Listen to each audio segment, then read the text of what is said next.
les médias ont un très grand rôle à jouer dans tout ce qui concerne la vie publique. Parce que c'est les médias qui donnent les informations, c'est les médias qui mettent, je dirais, en débat des personnes qui défendent des positions.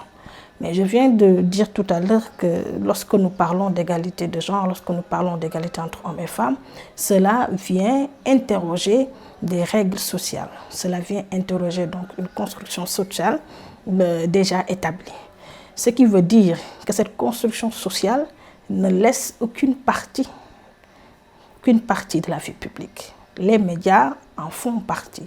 Ce qui veut dire que ce qui peut empêcher, par exemple, qu'on puisse réaliser l'égalité dans les ménages, ce qui peut empêcher, ce que les Sénégalais n'aiment pas entendre d'ailleurs, mais ce qui peut empêcher qu'on réalise, par exemple, l'égalité dans l'espace public, sur le plan professionnel, dans les entreprises, mais c'est ce qui aussi peut se passer au niveau des médias, dès l'instant où c'est un monde aussi professionnel à part.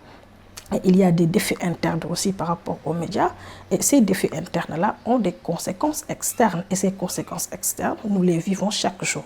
Donc de ces conséquences-là, nous les analysons et nous essayons d'apporter des rectificatifs, de corriger ces inégalités en partant de la racine, c'est-à-dire comment aborder des approches quand même multidisciplinaires pour un peu amener l'ensemble des acteurs à identifier déjà je dirais les points les plus importants pour au moins accompagner ce domaine professionnel, à réaliser, prendre conscience de l'importance de l'égalité de genre en interne, mais aussi de voir lorsqu'il se manifeste en termes de diffusion d'informations, comment ils doivent diffuser ces informations en tenant compte des spécificités des uns et des autres, mais des besoins aussi des uns et des autres.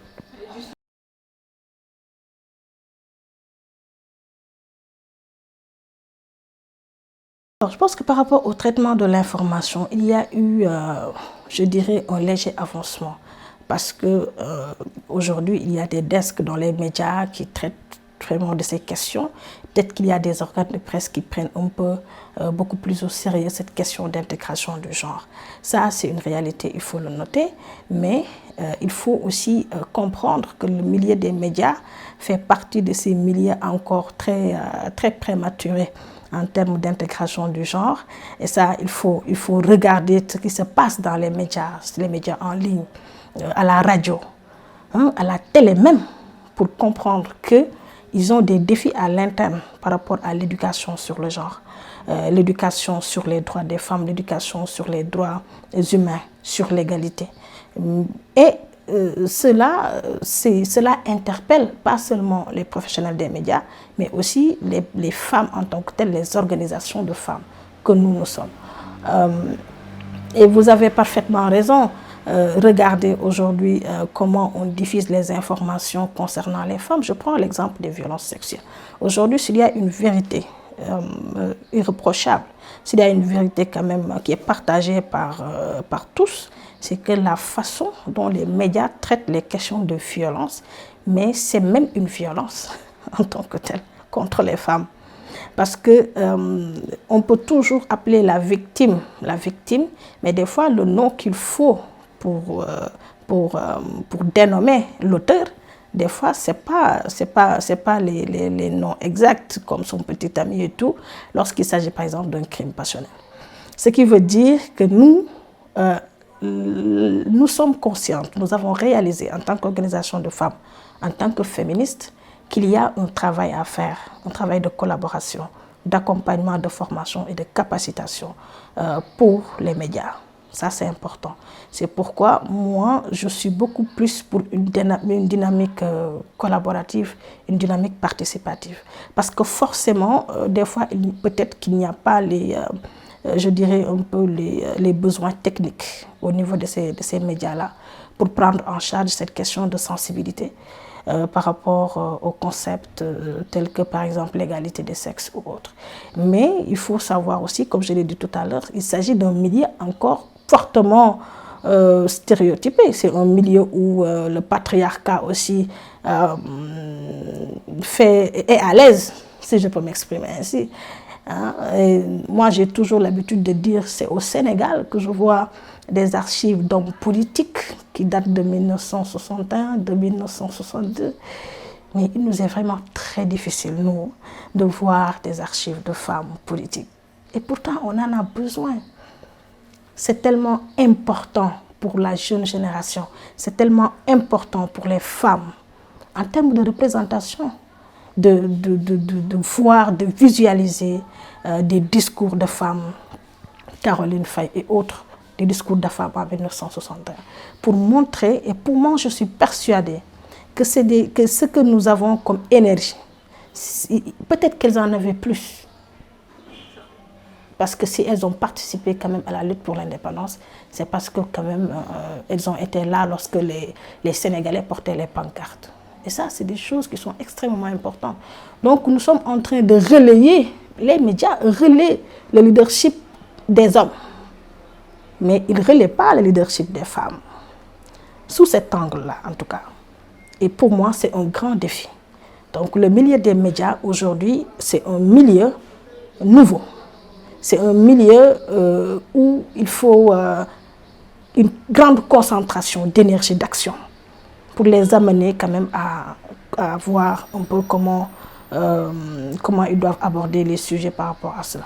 Et c'est quand même dégradant des fois de voir les discours qui se tiennent dans les médias, à la télévision, des discours dégradants pour l'honneur et la dignité de la femme, des discours dégradants même pour ne serait-ce que les acquis que les femmes ont réussi à capitaliser et à réaliser depuis très très longtemps. Ça, c'est un combat des femmes en premier.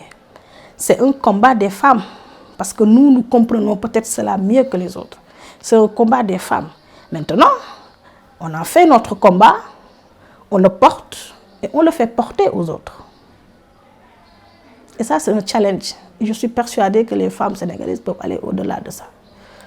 Nous allons faire des élections locales, prochainement. Il est important que les femmes jouent un très grand rôle dans l'accompagnement que les médias, ou bien dans le traitement que les médias vont faire de l'information. Il faut que la couverture médiatique soit équitable. Il faut que la couverture médiatique soit sensible à l'équité, soit sensible aux gens. Maintenant, c'est un mot que les gens n'aiment pas, mais nous sommes toujours dans la dynamique, toujours dans cette position très réconfortante de donner la vraie signification et de toujours prouver à tous les Sénégalais que ces significations ne sont vraiment pas du tout contraires à ce que nous défendons comme valeur. Des fois, c'est extrêmement difficile pour certaines personnes lorsqu'elles entendent ce que les gens disent ou les définitions que les gens donnent de ce concept. Mais nous sommes assez conscientisés et nous sommes assez imprégnés de l'harmonisation que nous avons fait de ce concept par rapport à nos réalités sociales pour être en mesure de donner la version sénégalaise, la version africaine. Et ça, c'est un atout. Je pense que s'il y a une chose que les médias doivent, sur lesquelles les médias doivent travailler, c'est de cultiver la masculinité positive au niveau des médias. Il y a beaucoup de masculinité toxique au niveau des médias. Et malheureusement, en tout cas, je vois qu'il y a un certain leadership qui est en train de naître au niveau des médias, en tout cas sur le plan féminin, pas individuellement, mais de manière collective. Et ça, c'est très important. Ça, c'est quand même très important. Donc, il faut accompagner ce processus. Parce que ça aussi, c'est un grand défi. Comment promouvoir le leadership féminin collectif au niveau de la presse sénégalaise?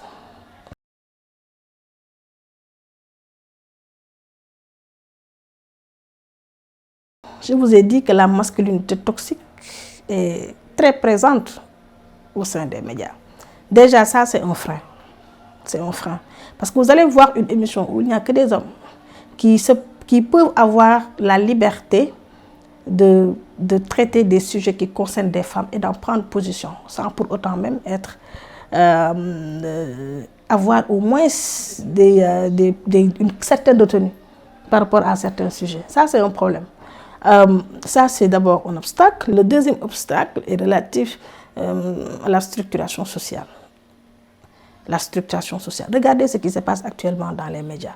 Lorsqu'une femme prend position, moi, je pense que je suis très bien placée pour parler de cela, parce que je pense que j'ai reçu beaucoup de violences médiatiques, et peut-être c'est pas évident. Peut-être que c'est pas du tout évident.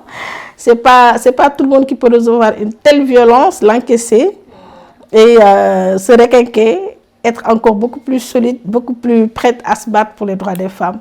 Mais on pourrait comprendre une personne qui se rétracte. Alors, toute cette énergie négative que nous recevons des médias, cela aussi a un impact sur les femmes qui, d'emblée, ont juste envie de parler, ont envie de s'exprimer, ont envie de démontrer ce qu'elles valent.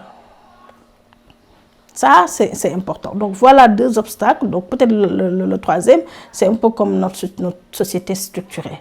Le patriarcat est très à l'aise dans ce pays. Et les hommes n'aiment pas qu'on parle du patriarcat.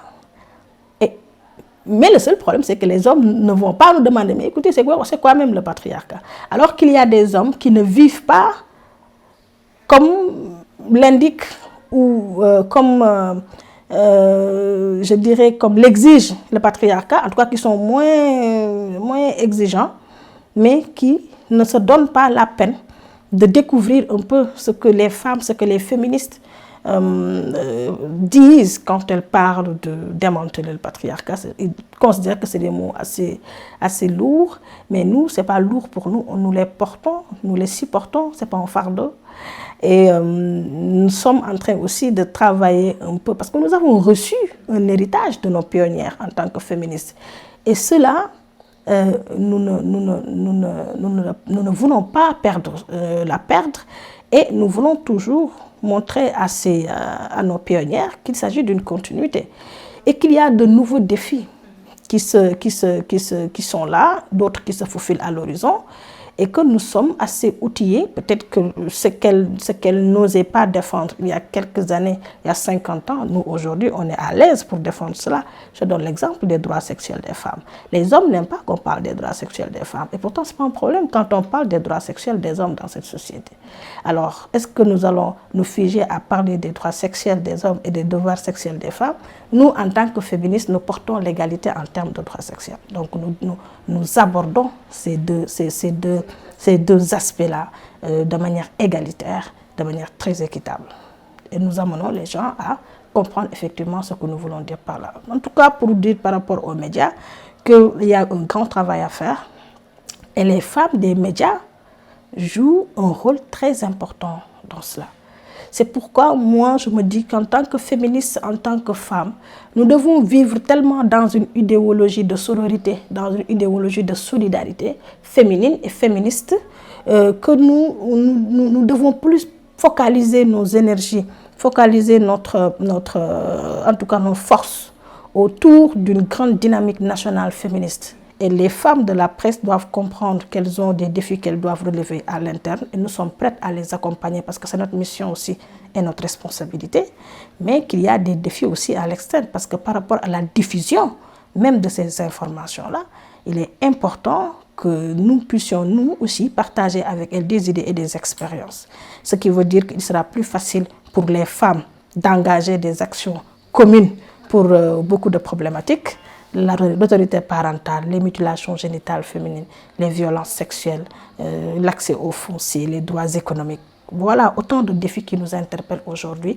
Et les femmes des médias ont un rôle à jouer là-dessus, ce qui veut dire qu'on ne peut pas minimiser la couverture médiatique équitable, la couverture médiatique sensible à l'égalité des sexes.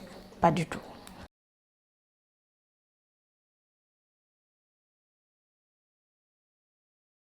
C'est vrai qu'il y a une grande opportunité que les réseaux sociaux nous offrent en termes de communication, en termes même de développement, en termes d'avancement. Donc vraiment, il y a beaucoup d'opportunités que les réseaux sociaux nous offrent.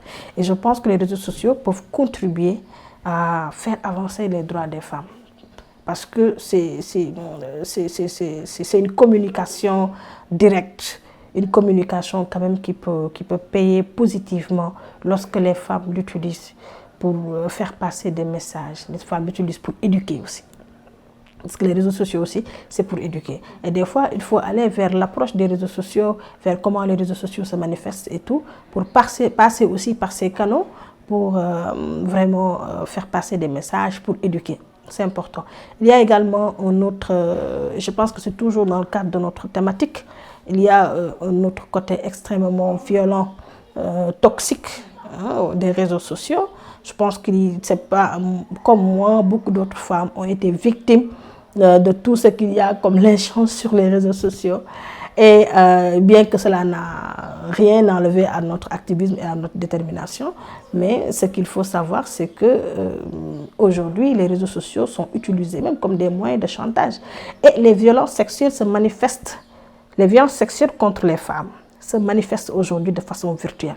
Aujourd'hui, vous allez voir des hommes qui peuvent se permettre de prendre des vidéos de femmes dans une certaine position quand même un peu désagréable et faire chanter les femmes par rapport à cela. Et ça c'est comme si nous sommes en train d'exporter les violences qu'on vivait dans la société vers la société virtuelle. C'est ce qui est en train de se passer. Et cela est extrêmement dangereux. Et je pense que l'État, je ne dis pas que l'État ne doit suspendre toutes ces choses-là, mais l'État doit quand même réguler. Et il nous semble aujourd'hui que les pouvoirs publics ont tous les problèmes du monde pour réguler les réseaux sociaux. D'ailleurs, ils en sont même victimes. Ce qui veut dire que nous sommes vers une réorientation stratégique de l'ensemble de l'éducation que nous donnons à la société. L'éducation des hommes, l'éducation des femmes. Et vous pouvez le voir, aujourd'hui, les médias de masse sont très suivis, c'est vrai, mais les médias de masse se concentrent ou se focalisent beaucoup plus même sur les réseaux sociaux. Et malheureusement, nous n'avons pas des organes de presse en ligne capables de pouvoir traiter des choses qui peuvent positivement éduquer les gens. Je le dis, et c'est ça la vérité.